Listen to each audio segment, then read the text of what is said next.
and that is the so-called classical phase of the civil rights movement. So first things first, if I haven't explained this already, what does that mean, the classical phase of the civil rights movement? Well, coming up, you may have learned about the civil rights movement in America and learned about the Montgomery bus boycott and Martin Luther King and Rosa Parks and maybe some of the things that happened in the 60s, like the sit-ins and the freedom rides and perhaps the Civil and Voting Rights Act, or even the assassination of Dr. King in 1968. All of these things fall within about a 15-year window or so, late 1950s and 1960s. It's that window that's generally referred to as the classical phase of the movement.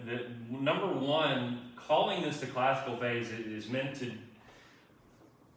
underscore or highlight the fact that it's not as if there was no civil rights movement before 1954 or before 1945. You all in this class know that. You all know that with the very beginnings of that redemption process and the institution of Jim Crow segregation and disenfranchisement in the South, and even outside of the South, segregation and discrimination, there was pushback immediately. Even just take one example, the NAACP being formed in 1909. And so it's not as if this civil rights movement emerges out of nowhere. And two, as we'll hopefully see in the final weeks of this course, it's not as if the civil rights movement disappears in 1965 or 68 either. Normally I have to kind of hammer that point home, but for God's sake, this year of all years, we ought to be pretty damn well aware that the struggle continues to right now. And so when activists in the movement look back and call this the classical phase, what they mean is this was the period of time in which the nonviolent movement specifically, and as we'll see, that's not the only movement. Hopefully you've already seen that, but there is a nonviolent wing of the movement committed to taking aim specifically at Jim Crow and disenfranchisement when it was most successful.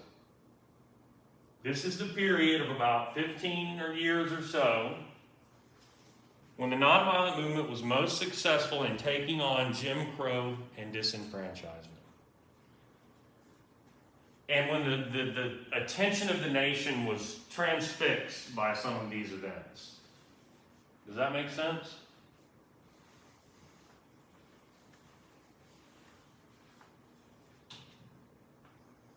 Let's provide a little bit of context here.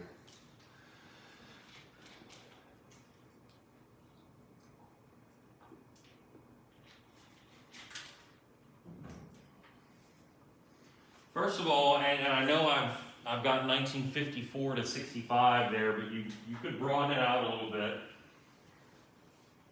and think about America coming out of World War II in the 1940s, the late 1940s. And we've already discussed the experience that African Americans had either fighting in that war, otherwise serving in some capacity in that war, African American women working in factories during that war. They did their part for the American nation.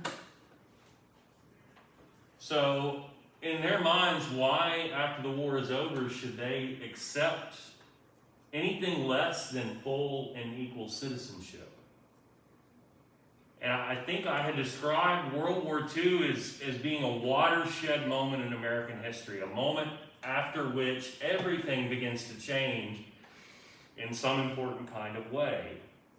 And that includes American race relations.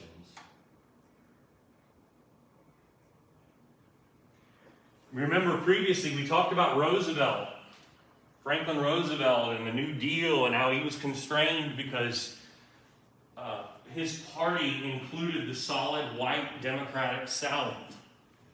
The Redeemers and segregationists were part of his party, and so the New Deal didn't really do, hardly anything of note to reach out to African Americans specifically. When Roosevelt dies, though, Harry Truman becomes president, and he is a man who is born of the South, albeit the upper South, Missouri, and in many ways was a product of the white South, but nonetheless, faced with things like the violence we looked at the end of the last lecture, if you can remember back before the midterm, the beating and the blinding of Isaac Woodard. And that was just one incident that I highlighted. There are numerous incidents like that. Black veterans who had fought in World War II, bravely, gallantly done their part to take down fascism. And you have to come home and face something that looks pretty damn close to fascism in your own home country. And that appalled Truman, and it moved him, and he takes limited, but at least, when compared to his predecessor, meaningful steps towards positioning the federal government, that is the executive branch, the presidency, to at least begin to get the ball rolling in terms of advancing any kind of civil rights or acknowledgement of equal citizenship for black people. Notably, he creates a civil rights commission. He desegregates the United States Armed Forces by executive order. The U.S. Justice Department will begin to participate in some civil rights cases by filing briefs in support of the plaintiffs. The briefs. And so all of that is a little context as America is coming out of World War II. Harry Truman is president. There's also the Cold War context, though. During World War II, the United States and the communist Soviet Union, the communist nation created by the Russians, were allies because they were both enemies of Nazi Germany. But when World War II is over, you no longer have a common enemy. The Nazis have been defeated. And what you are left with is the fact that you have two superpowers in the world, the Soviet Union and the United States of America. They come out of World War II as the most powerful nations in the world militarily, economically, and so on.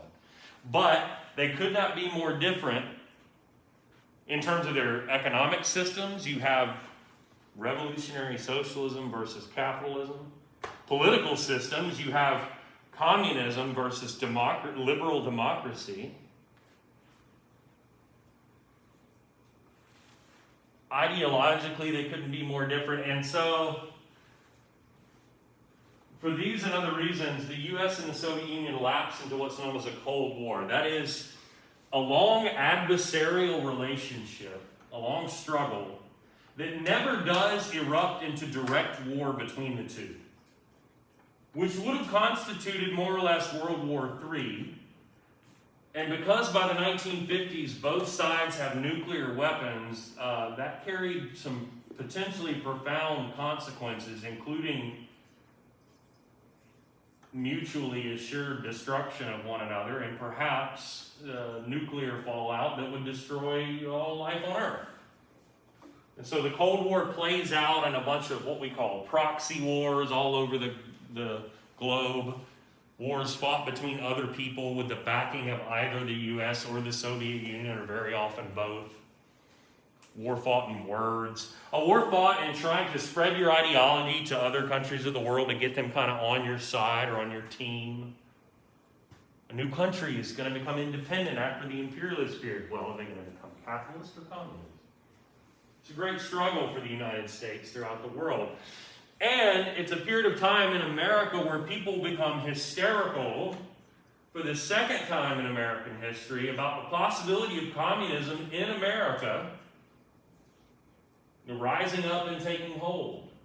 People get uber paranoid that there are a bunch of communists running around the United States, perhaps even in the American government.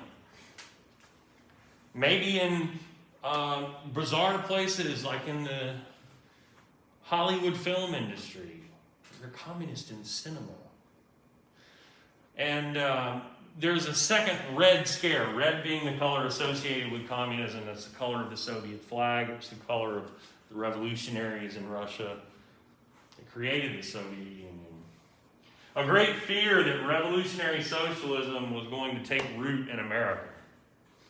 Which, if you are, classical liberal and value property rights, you think these are people who are out to take your property and your stuff. Anybody who's interested in any kind of social leveling looks like they might be some sort of communist revolutionary. Anybody talking about equal rights? Well, the reality is there were very few, very, very few people in America who espoused the ideas of revolutionary socialism. And what ends up happening is anyone associated with any kind of movement for civil rights, or specifically in this context, equality for black Americans, is branded as some sort of communist revolutionary. Look at this billboard. Martin Luther King at communist training school. It's not a communist training school. It's a training school for nonviolent protest and what I'll define as civil disobedience. But it makes it easy for people in America to dismiss civil rights protesters as a bunch of communists when America is engaged in this great struggle against communism on the international stage. Does that make sense? These people are not communists. They're not revolutionary socialists. Certainly not Martin Luther King and many of the others we're going to look at.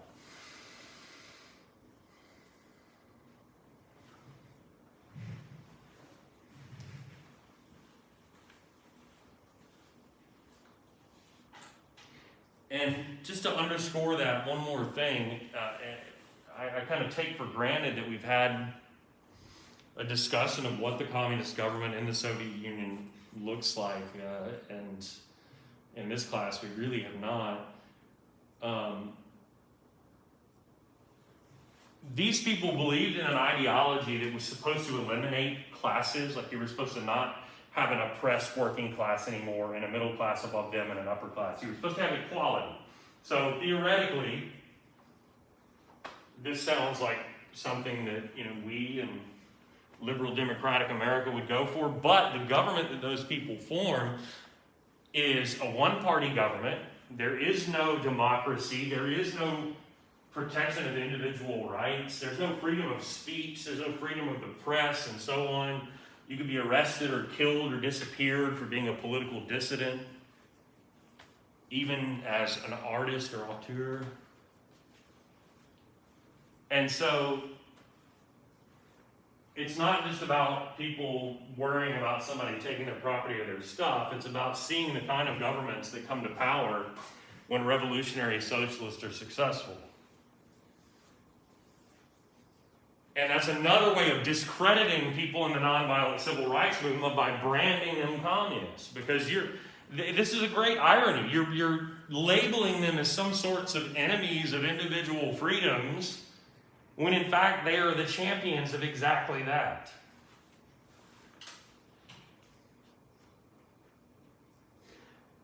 Now, I mentioned Truman earlier and the fact that he does begin to take some steps in the direction of positioning the government, the federal executive branch, that is, to make some minimal advances for civil rights for African Americans. That being said, Truman is also very much concerned with what are beginning to appear as the early stages of a Cold War with the Soviet Union, and the possibility of the spread of revolutionary socialism or communism in America. And so Truman establishes via executive order a loyalty program within the executive branch, forcing anybody who worked in the executive branch of government to sign an oath of loyalty to the Constitution of the United States and to vow that and swear that they were not a communist.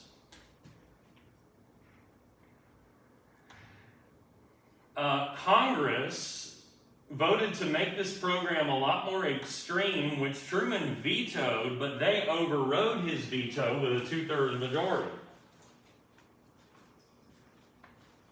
So again, we see Truman as sort of moderate here, as Congress overrides his veto to make for a much more robust loyalty program that established loyalty review boards for every single part of the executive branch and allowed Congress to investigate and fine, imprison, or deport anybody that was seen as a threat to America or that was seen as a part of any sort of, quote, subversive organization.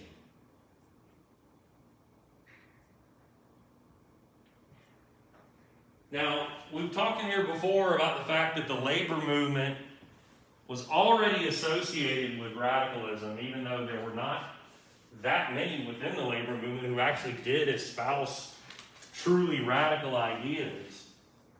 But now the stakes are higher. You have the beginnings, as we'll see, of a civil rights movement that wants to bring an end to segregation. Jim Crow. Well, what if people could argue that if you own property like a restaurant, it's your right, if you own that property, to say you don't want to serve black people? And you have a group of people telling you you can't, they're threatening your property rights. You have a group of people, the beginnings of the civil rights movement, again, arguing for equal opportunity. Well, this looks to many people like a communist or socialist attempt to eliminate the class structure. And back to labor, if you have a group of people advocating on behalf of workers' rights and the working class, well, that looks like class struggle too. So both the labor movement and the civil rights movement are going to have an even harder time than before pushing the agenda that they want to push without being red-baited, that is, accused of being communist, accused of being radical revolutionaries. Numerous black leaders are forced to come before Congress and testify that they are not communists. Including in your textbook, there's a vignette about the singer and actor Paul Robeson, who is forced to do this. W.E.B. Du Bois is forced to do this. Both of those individuals had their passports revoked in the process. Du Bois, as we will see, is blacklisted. He's even kicked out of the NAACP as a founding member, as these and other organizations try to distance themselves from people who can be branded as radicals. To be blacklisted means nobody will work with you anymore. Nobody's going to associate with you anymore because they don't want to be tainted with the stain of radicalism that you've been tainted with. The labor unions do this too. Key organizations within labor purging themselves of suspected radicals. At a time when Congress passed a law, the Taft-Hartley Act, an amendment to the New Deal's National Labor Relations Act, Taft-Hartley rolls back or curtails union gains, labor movement gains from World War II, and strictly limits the bargaining capability of unions, bans certain types of labor strikes, like for example, the wildcat strike. Typically, a strike would be organized by a union, but if workers wanted to have their own strike that didn't go through union channels and just spontaneously organize their own strike, that's a wildcat strike. Taft-Hartley makes that illegal. It bans the so-called union shop or closed shop. That is a situation in which you had to join the union in order to work in a particular industry or company or factory, and establishes the principle of so-called, quote, right to work, that is, to work and not be a part of the union. And it insisted, this bill, that union leaders sign pledges that they were not affiliated with the Communist Party.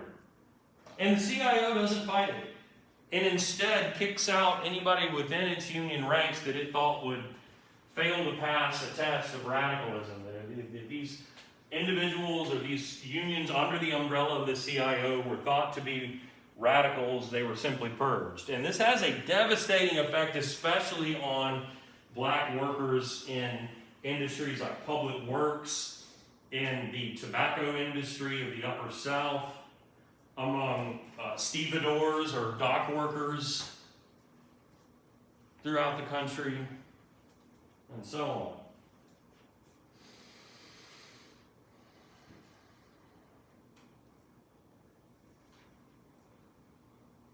So the civil rights movement had to learn from what had happened to labor.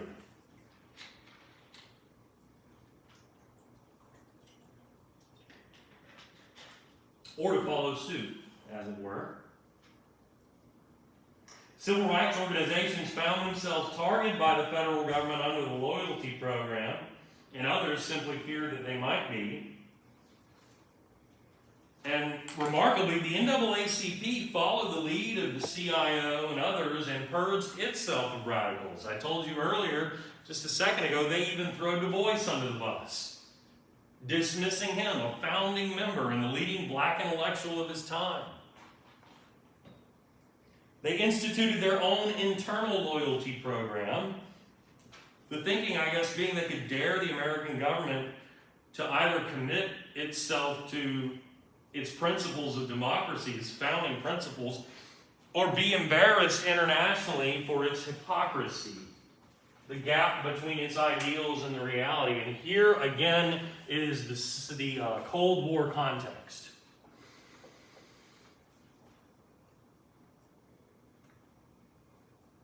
If you have an America that claims to the rest of the world that it stands for freedom and equality and democracy and individual rights, and condemns the Soviet Union as a totalitarian regime that doesn't respect any of those things, and yet you have scenes in America that you're probably aware of, or hell, scenes that you've seen in this country in the last 6 months. But imagine back then, as we'll see, police dogs attacking peaceful protesters in a park, children murdered in a church, people beaten savagely for trying to engage in a peaceful march. No one loves that more than the Soviet Union. And they like to mock the United States for failing to live up, dramatically so, to its ideals. The civil rights movement understands that dilemma for the U.S. and that it could put pressure on the federal government to support some kinds of gains for the civil rights movement to help America close the gap between its ideals and its reality, because the reality is embarrassing for the U.S. in terms of international diplomacy, propaganda, whatever you want to call it. In the context of the Cold War, it makes America look like a liar and a hypocrite. Does that make sense?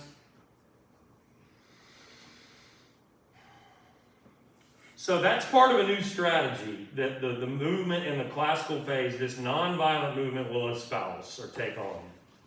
Along with emphasizing a couple of areas and de-emphasizing others. So which issues are you going to really push, and which ones could you sort of do without for now? If you're thinking about economic justice and things like discrimination in employment, and discrimination in housing and educational opportunity, those are a little bit harder to prove as cut and dry issues of what we call de jure segregation, or segregation outright by law, where it's on the books and plainly says these things shall be segregated or you will not have equal access to these things. And also, if you're trying to address things like economic injustice of the gap in wealth racially, you are opening yourself up to the accusations, the red-baiting accusation of, well, you're just a socialist. Oh, you're talking about redistribution of wealth. That means you're a radical communist revolutionary. Which is not true in a stretch, but you're putting yourself out there for that kind of criticism. So, what does the movement in the classical phase latch onto? Two things: Jim Crow and disenfranchisement, the pillars of the redemption. Jim Crow, de jure segregation, segregation outright by law in the South. and the refusal of the franchise to African Americans in the South. That is the right to vote. These would be the focus. Easy to prove, easy to attack, not quite as susceptible of charges of radicalism in the Cold War context. In fact, you could use Cold War language of America as this bastion of freedom and democracy. And if it didn't measure up, then again, the Soviet Union could call America out as hypocritical. And remember, this Cold War is an ideological battle for the allegiance of the rest of the world. It's not good to look like a hypocrite. And this embarrassment can be used to convince the federal government again to make changes. And in terms of strategy, here too, consider what I've been saying since the beginning. When we talk about the classical phase, we focus on the nonviolent movement. We're going to talk at great length about the not nonviolent movement after this. But in the classical phase, this should be the focus, the nonviolent movement that is committed to what we call passive resistance. Passive resistance involves using nonviolent protests and civil disobedience. And these are not new concepts.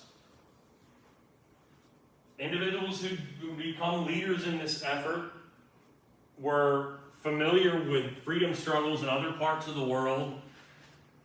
In particular, one would think of the Indian struggle for independence in South Asia and Mohandas Gandhi and their struggle to become independent of Great Britain after World War II. Passive resistance was at the heart of that movement, and certainly Martin Luther King and others are aware of that.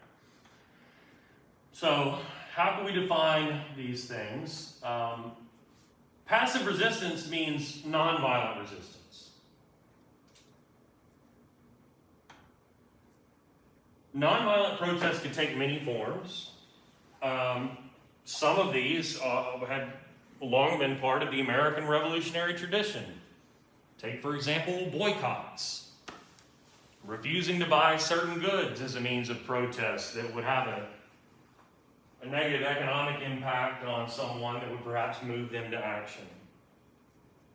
Choosing not to spend your money in a certain establishment or industry or city or whatever it may be. Picketing at the same time, which had been a strategy, of course, of the labor movement while engaging in strikes. Marching about with signs, say, in coordination with a boycott, and don't do business with so-and-so because they discriminate. Marches, nonviolent marches, mass meetings, and so on. And then there's civil disobedience, which is a more specific form of nonviolent protest or passive resistance. It's actually a little less passive. Civil disobedience means purposely breaking a law. Civil is in law, disobedience is in breaking the law. Purposely breaking a law in order to raise awareness. When I'm clapping my hands, you should be writing the definition down. Purposely breaking a law that you feel is unjust. Purposely breaking a law that's unjust or immoral or unconstitutional. Purposely breaking that law that you feel like is unjust, immoral, or unconstitutional in order to raise awareness of that. In order to raise awareness of that injustice, in order to raise awareness of that immorality, that unconstitutionality. Breaking law on purpose, do you think it's unjust, unconstitutional, immoral? Because you want to raise awareness of that. And I'll give you some examples throughout the course of the rest of this lecture and the next one. We'll see numerous examples of this. What Rosa Parks did, that everybody in this country tends to be at least vaguely familiar with, was an example of civil disobedience. The law required that she give up her seat, and she didn't want to do that. And we'll explore that in great detail in just a bit. The sit-ins, going and sitting at segregated lunch counters that are supposed to be for whites only, that is an act of civil disobedience. And when we talk about raising awareness, when the press shows up and covers what white people do to those people that sit in, beating them unmercifully in many cases, that's how you raise awareness, because that gets published in the newspapers and on the nightly news. Does that make sense? And people see, oh wow, those are the links to which angry white people will go just to keep their lunch counters all white.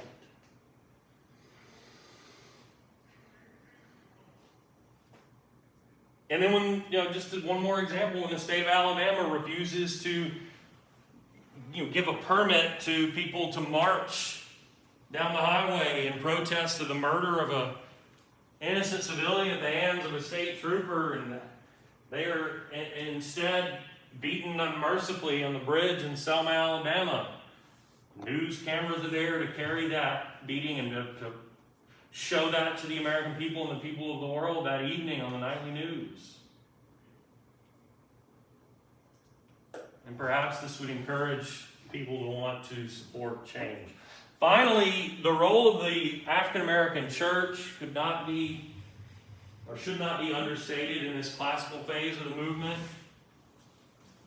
The Black Christian church during this period is a full supporter of the movement. It provides institutional framework, in fact, in many cases, for the movement in which the movement operates.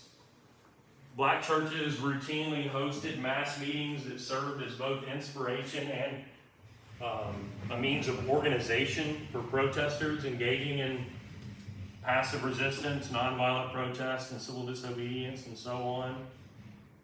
And then ideologically, theologically, the Black Christian church provides an underpinning for this movement. And it's no accident that many of the leaders, at least of one wing of the nonviolent movement, were in fact preachers. And of course you think about the Reverend Dr. King, but others like Ralph Abernathy here, and several others that we'll look at throughout the course of this and the next lecture. Questions?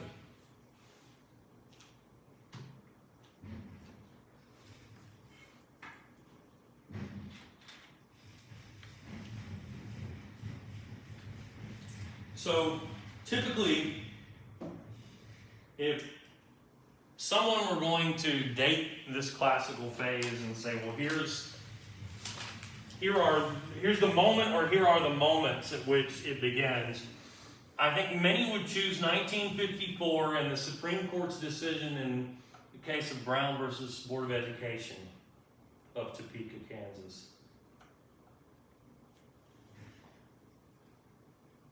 As a selfish and whining aside, the Supreme Court of the United States today rejected the lower court's ruling in the case that I testified in.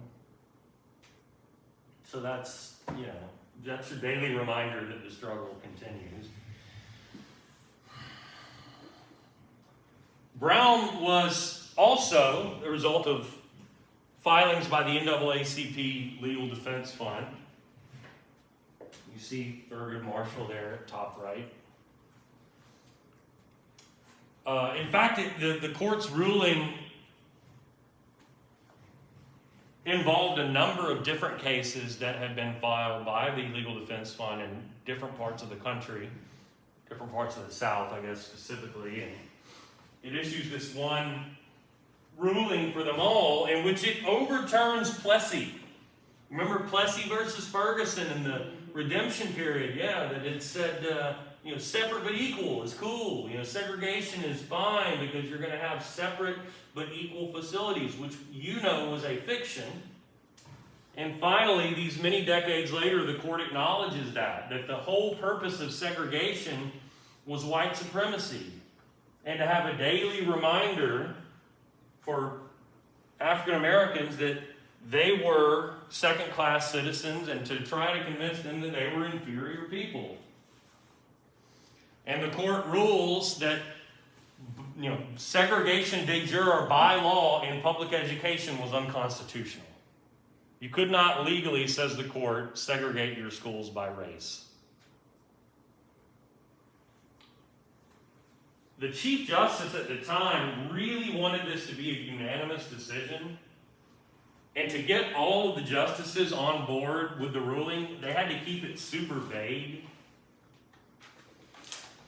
And they even issued the decision and put off any further statement on how this should actually proceed for like another year with more hearings and stuff. And they issue a second ruling known typically as Brown 2 a year later, which was supposed to lay out, okay, if we can't have segregated schools, then how do we move forward?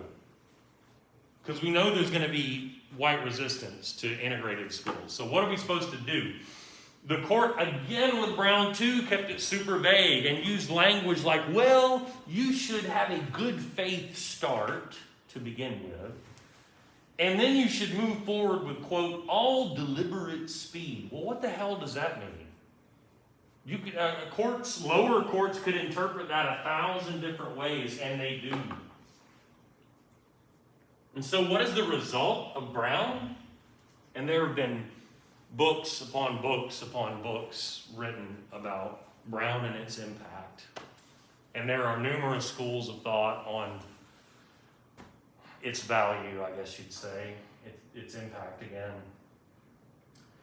Well, I can tell you firsthand that for about 10 years, there's almost zero desegregation. And I use that word, desegregation, as opposed to integration. Integration would mean you go from having black schools and white schools to just schools. Desegregation would mean maybe you allow 1 or 2 black kids to go to an all-white school.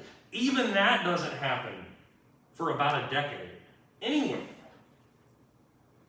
And then for 10 years after that, that's all that happens, what we call tokenism.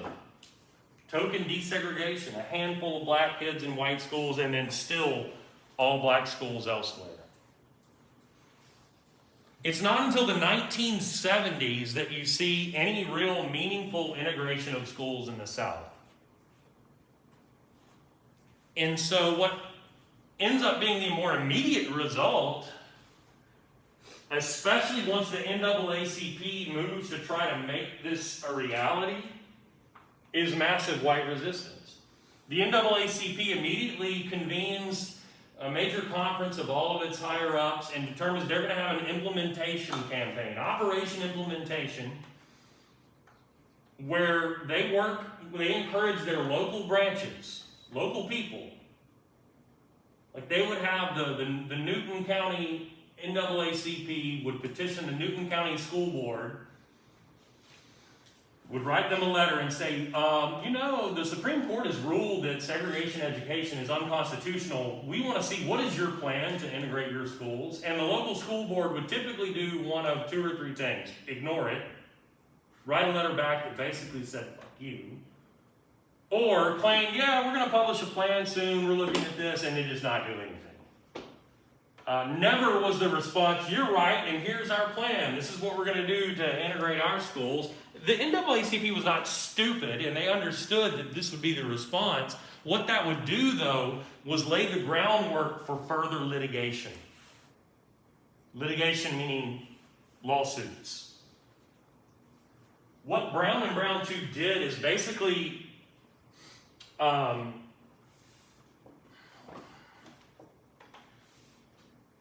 it left it to black people, the NAACP and others, to file thousands and thousands of individual lawsuits against local school boards to force them to comply with the ruling. Because only a handful of school districts were actually technically involved in the Brown litigation. And even though the court makes this sweeping decree, it would take case after case after case after case to make it a reality. And the NAACP knew that, and that was the purpose of Operation Implementation. To move forward every time they got rejected by these school boards and to file lawsuits against those school boards. In response to this, white segregationists begin engaging in what we call massive resistance, which could take numerous forms. State legislatures start passing all kinds of laws to try to get around this. They go into their state constitutions, and where it said black people can't go to school with white people, we'll have segregated schools, they take those passages out and try to act like it's not actually de jure segregation. Governors and other state officials and even local officials threaten, and in some cases do, claim that if their schools are faced with desegregation or integration, they would simply eliminate public schools. They actually did this in some places. Notably in Virginia. They were like, oh, you want to integrate public schools? Well, guess what? We don't have public schools anymore. Because we know that white people have the money to pay for private schools, and a lot of black people don't, so to hell with them and to hell with you. White people also organize. Their mantra being, hey, the NAACP organized, why don't we organize? And you have the formation of what they call the Citizens Councils, often known as the White Citizens Council. Look at it, states' rights, racial integrity. The White Citizens Council is basically like the Klan, but more respectable, or at least they thought of themselves as more respectable.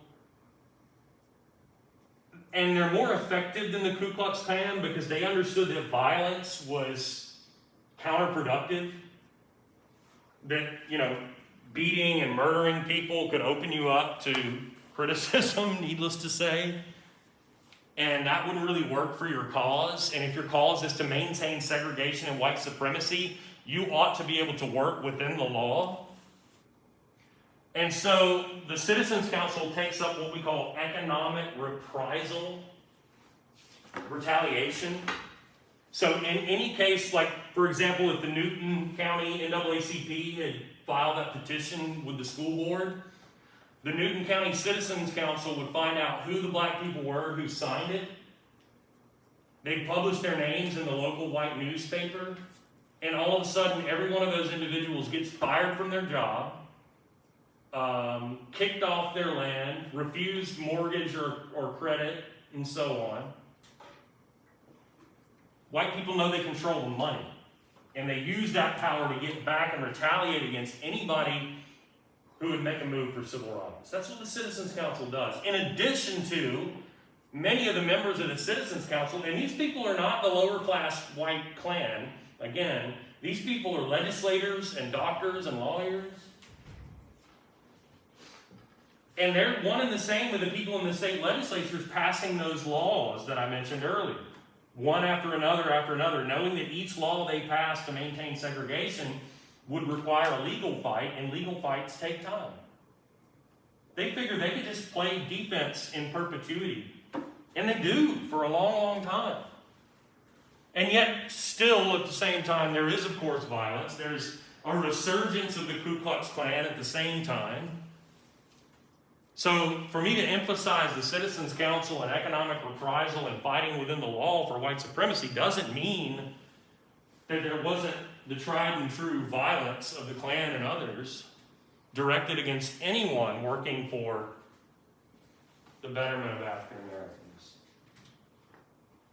Case in point.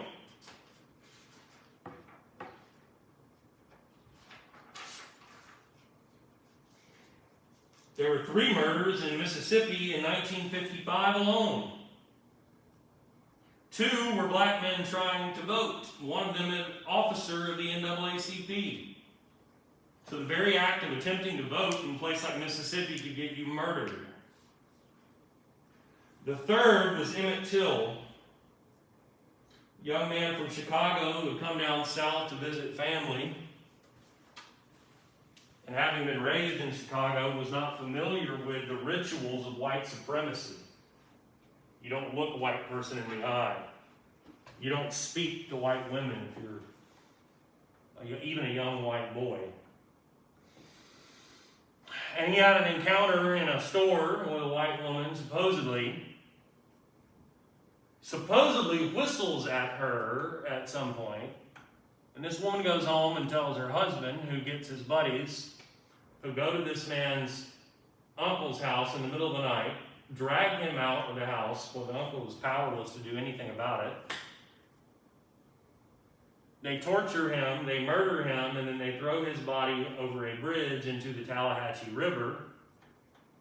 And his body is eventually recovered. His mother insists upon an open casket funeral so that people would be forced to see what these folks had done to her son.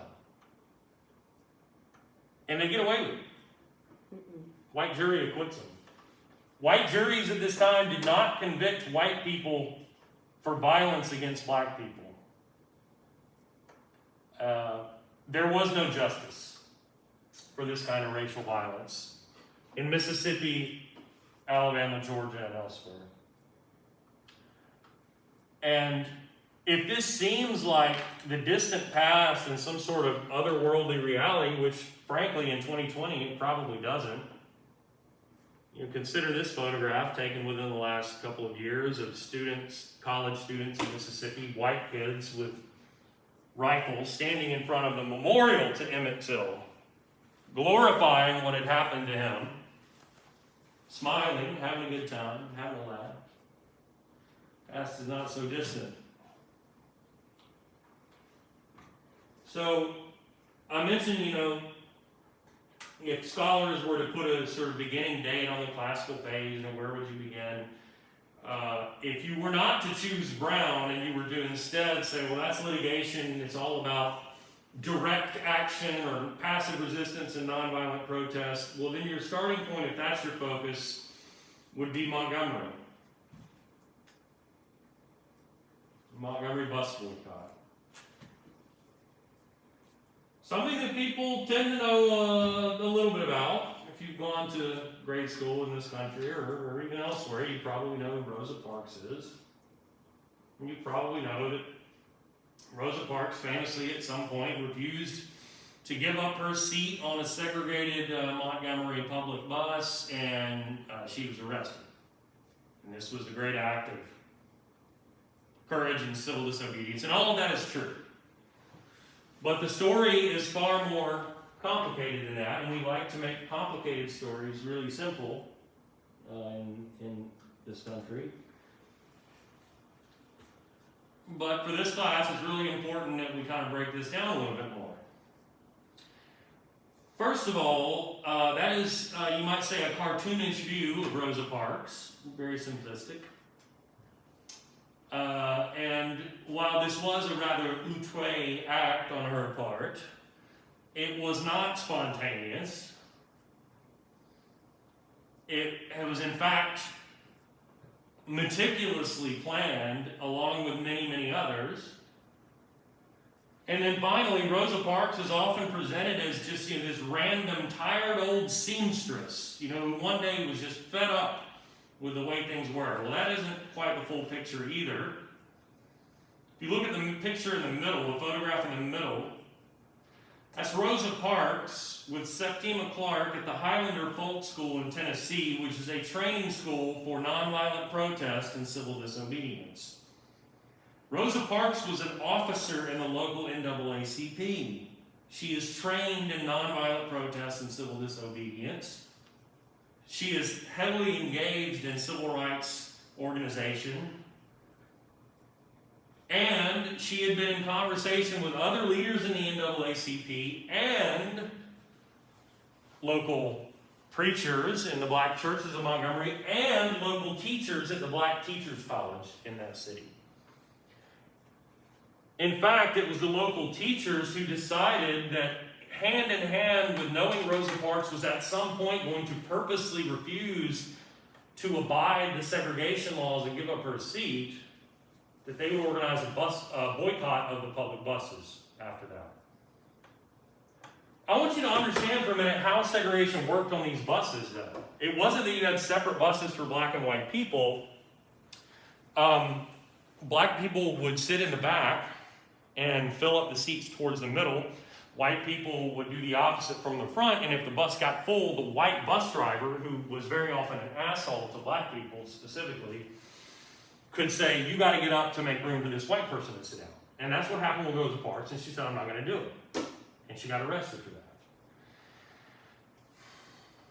And again, that was a planned action, and it was going to go hand in hand with a boycott of the buses after the fact. In fact, here's another aspect of this I think that gets overlooked.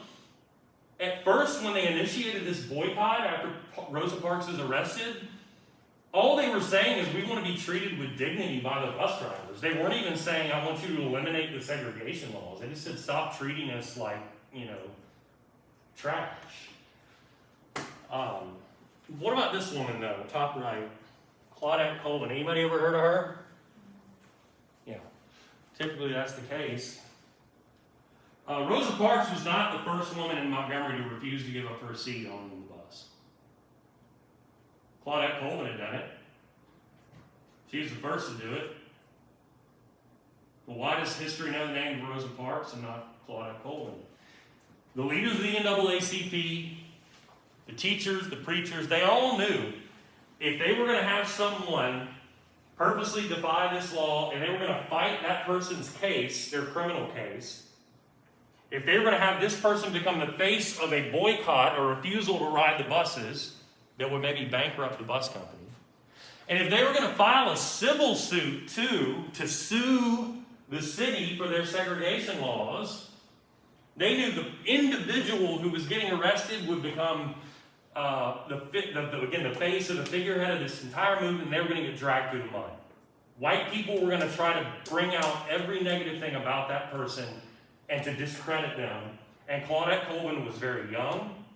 She had a checkered past of sorts, depending on how you looked at it. She had a child out of wedlock. And they decided she's not equipped to handle this, or, she's not the ideal person. And Rosa Parks was. Again, being somebody older, an officer in the NAACP, an unimpeachable, and somebody who'd been trained in civil disobedience. I mentioned the civil suit. This is actually the thing that brings about an end to segregation in Montgomery's buses. It's not the boycott, and it certainly wasn't Rosa Parks' criminal case, but they sued the city in case of Browder versus Gale in federal court.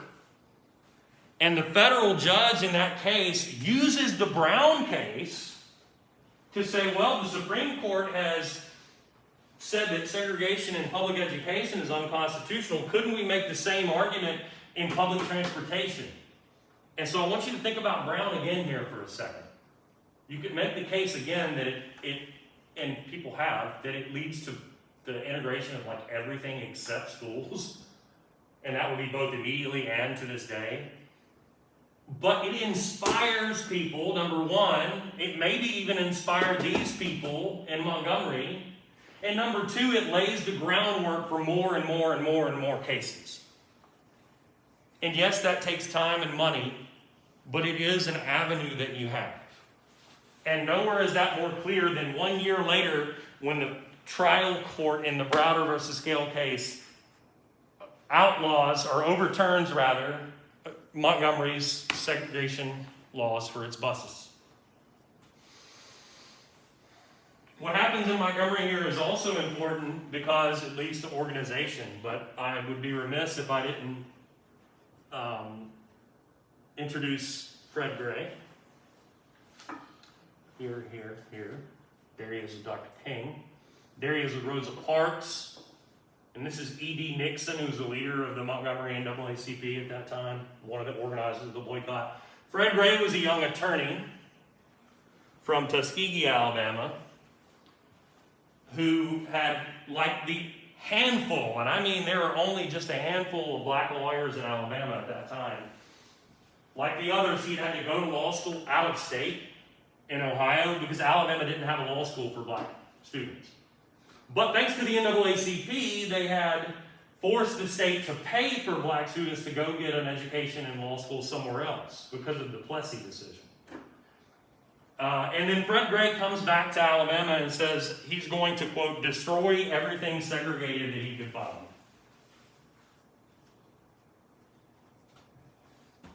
And so it is that he finds himself working with E.D. Nixon, Rosa Parks, to not only defend Parks' criminal case, but to, again, file this civil suit where they sued the city attacking the bus segregation laws, and they won. And Fred Gray would fight a number of, I'll probably bring his name up again and again, fight a number of other battles aimed at segregation in Alabama over the course of his long and still ongoing life. Organization, though, they decided in Montgomery they needed not just the NAACP, which is more geared towards litigation or law. They needed a direct action organization, an organization to direct protests. And that is the Montgomery Improvement Association. That name is not coincidentally similar to Garvey's organization, you remember, the Universal Negro Improvement Association. Its leaders would be local preachers, but none of the old guard, among whom there was infighting and jealousies and this sort of thing. And so they chose the new kid, basically. The hotshot PhD from Atlanta, whose father was a bigwig preacher up here at Ebenezer, and who himself was brand new to Montgomery, and that's Martin Luther King. Would become the head of the Montgomery Improvement Association, and it is the Montgomery bus boycott, which lasts for a year, that makes him a sort of household name in America. And his second in command in this and other institutions would be the Reverend Ralph Abernathy, also a preacher and a native of Montgomery.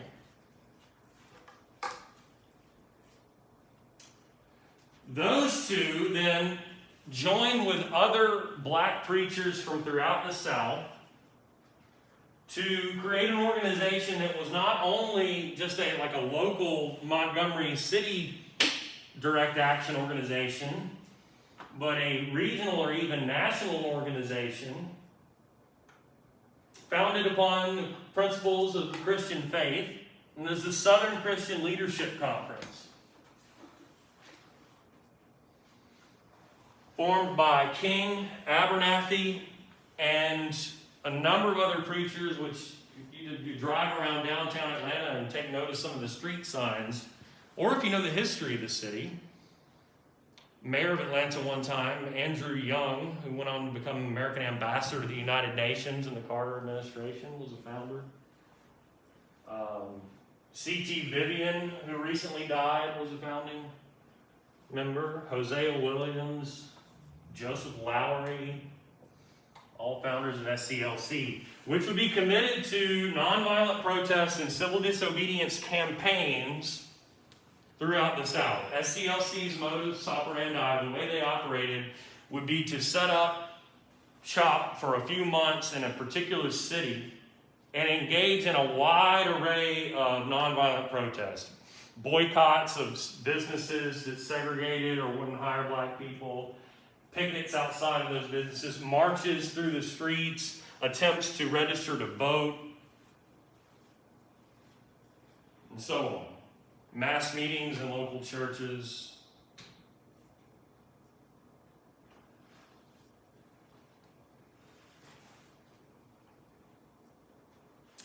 But first, one more example of beginnings here. And then when we reconvene on Tuesday, we'll look at some of the SCLC campaigns.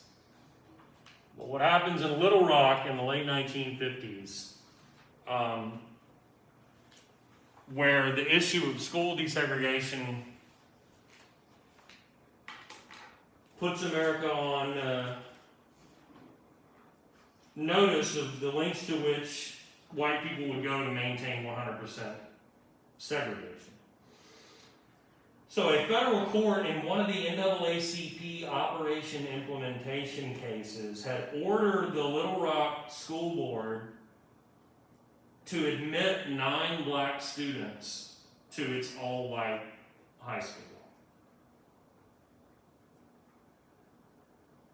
Not only did these 9 students meet an angry white mob upon their arrival, as you can see in the picture at the top right, but the governor of Arkansas ordered the National Guard to block their entry, which you can see at bottom center.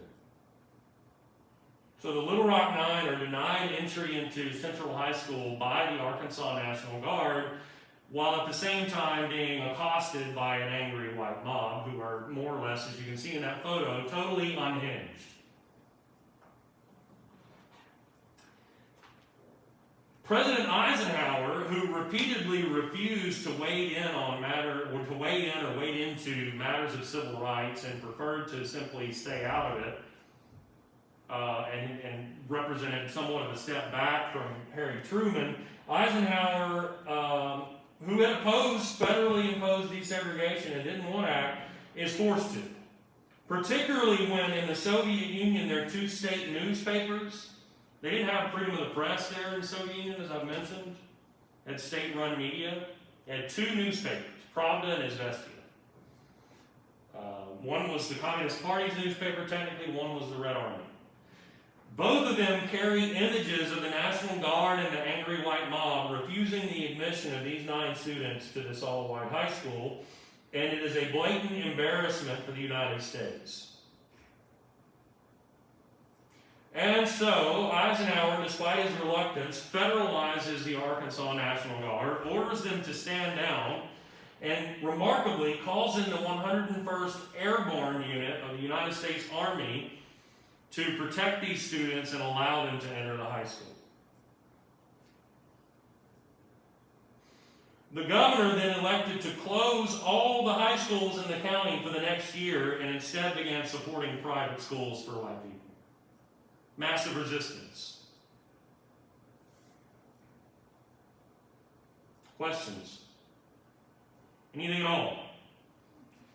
Alright, well, this is a good stopping point then. And we will reconvene on Tuesday. Thank you for your patience.